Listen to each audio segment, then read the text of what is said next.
So the fifth most important takeaway from Beating the Street, in my opinion, is that you should focus on the even bigger picture.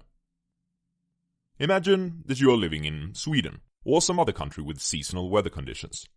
One day in the winter, the temperature suddenly drops below 0 degrees Celsius. People start to panic.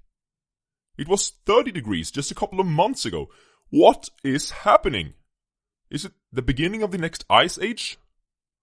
The media starts to produce daily headlines about how polar bears could die from the cold, how electricity will stop working, and how even hell may eventually freeze if this drop in temperature continues.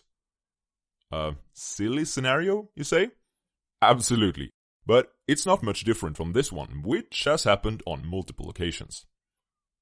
Imagine that you are living in a country with a stock market which price is determined by a group of emotional human beings.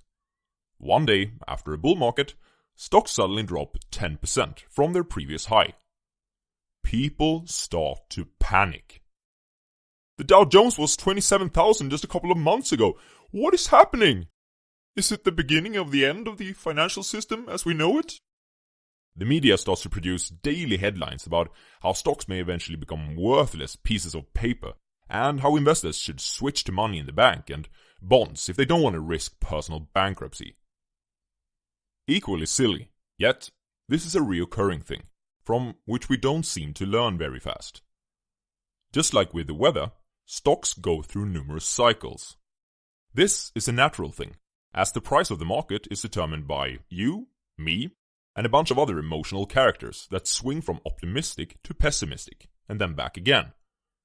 Peter Lynch says that the key to making money in stocks is not to get scared out of them. The stomach determines the fate of the stock picker, not the head. Whenever Peter Lynch himself feels the itch to sell all his stocks and prepare for the worst, he likes to remind himself of the even bigger picture. The even bigger picture is that during the last 60 years, stocks have outperformed bonds by almost 3.5 to 1 per year.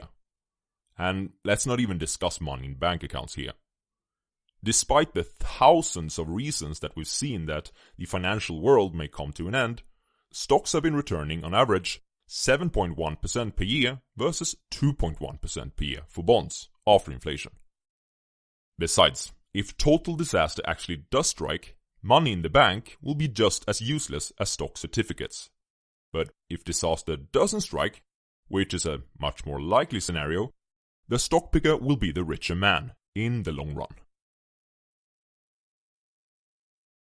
At number 4, we have that making money in stocks is a combination of science, art, and legwork.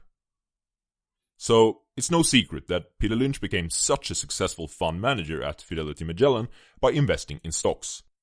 But how did he do it? He attributes his success to a combination of science, art, and legwork. Stock picking is partly a science, as great opportunities can be found by investigating the numbers that are presented in a company's financial statements. Peter Lynch has many such quantitative factors that he likes to see, and he presents some of them in Beating the Street. Growing sales and earnings, a reasonable price, low debt, share buybacks, etc. But if this was the only ingredient in picking great stocks, mathematicians and accountants would be the richest people on the planet, which they aren't. Successful investing is also partly an art. In the long run, a stock will be priced fairly relative to how its earnings are developing. The investor must understand what has been able to drive earnings in the past and triggers that can cause them to grow in the future too. A good way to make sure that you have a correct hunch is this. If you are prepared to invest in a company, then you ought to be able to explain why in simple language that a 5th grader could understand, and quickly enough so the 5th grader won't get bored. The last factor is legwork. Stay busy. Peter Lynch himself visited hundreds of companies per year and read even more annual reports. He says that for every 10 companies you investigate, you'll find one where the story is better than the market is currently expressing. He also emphasizes that when investigating an opportunity, you typically stumble across another one. Peter Lynch's favorite question when interviewing CEOs was this: are there any other companies that you are impressed with? When the CEO of one company talks fondly of a competitor in the same industry, you've probably found yourself a good deal. Number 3. Use the earnings line to identify buying opportunities. First, sales and earnings must be moving. Second, buy at a reasonable price. In Beating the Street, Peter Lynch gives an interesting tip on how to quickly evaluate if the price of a stock is fair or not. He says that one can identify an opportunity by looking at the earnings line of a company. In the long run, the development of a stock will resemble the development of its earnings. Whenever we have reason to believe that the price of a stock is lower than what is fair compared to its earnings and expected growth rate, we have a buying opportunity. And if the reverse is true, we should probably sell. Let's take Google as an example here.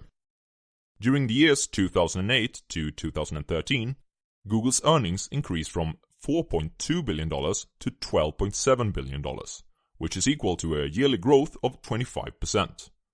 Let's say that we had reason to believe that Google could continue this strong growth. As a rule of thumb, Peter Lynch thinks that a stock should sell at a PE below its yearly growth rate. So whenever the stock of Google drops below a PE of 25, we consider it a buy. The earnings line represents what the value of the company should be if the stock was priced at 25 times its earnings. As you can see, Google could have been considered a buy in mid-2015, when the price of the stock dropped below the line. In mid-2018, on the other hand, the stock was a sell, as the gap between the price and the earnings line had become very large. And interestingly enough, with these assumptions, Google should be a buy today. Please note that this is not in any way a recommendation to buy Google today. This is just a part of the analysis. There's more science, art, and legwork to be added before we can decide whether Google is worthy of our money or not. Number 2. Search for overlooked stocks with strong owners. It pays to be a contrarian when it comes to investing. It can be very profitable to go to places where other fund managers and investors are afraid to invest. Look for companies that aren't followed by many analysts. In Beating the Street, Peter Lynch lists many of his investing principles, and Peter's principle number 18 is: when even the analysts are bored, it's time to start buying. This typically results in a lower price than warranted. Moreover, an overlooked company is usually favorable from other perspectives as well. For one thing, the largest share owners are usually still the founders of the company and the top management. This type of skin in the game is great for the investor. You can rest assured that your interest and that of the management are aligned. Furthermore, the owners of the business are typically more well educated about the industry with overlooked companies. What you want to see are owners that have succeeded with similar businesses before. What you don't want to see is that the largest 5 owners of the business are insurance companies or other large institutional players. These people rarely know much about the industry, and they probably don't care much about the company either, as it most likely will represent only a small fraction of their total capital under management. So, look for companies that Wall Street has missed, and where the owners are well invested and capable of running such a business. And ranking in as the most important takeaway of Beating the Street, we have buy Swedish. Okay, not really, but Peter Lynch speaks fondly about Sweden in Beating the Street, so of course I had to bring this up. Actually, among Fidelity Magellan's top 5 performers under Peter Lynch's management, the only stock that wasn't from the US was Swedish. And that's probably about it for my patriotic bragging. Number 1. Look for great companies in lousy industries. I talked a little bit about this in my review of Peter Lynch's other, more famous book, One Up on Wall Street. There, you can learn about the 10 traits of the typical 10-bagger, which is a stock that increases 1,000% or more. Check out that video after this one. Now, a quick quiz. Where would you rather invest your money today? 1. Internet and direct marketing retail. 2. Software. 3. Life science. 4. Energy equipment and services. 5. Metals and mining. 6. Oil, gas and consumable fuels.